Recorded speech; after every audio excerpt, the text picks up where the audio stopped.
เลยอะไรเลยหรอแหมเขาก็ชอบอะไรเลยหรอชอบผ่านเลยเล็กเลยโอ้ก็เลยพอ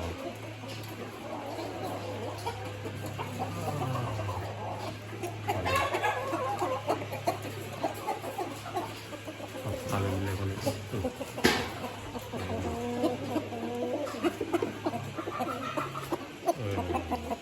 เนี่ย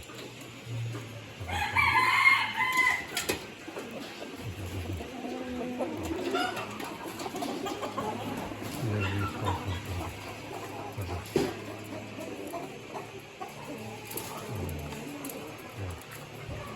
ทำหมดไม่เว้ยเดินเ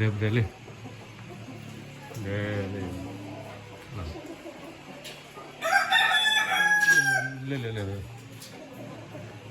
คนเดียวหรอเลย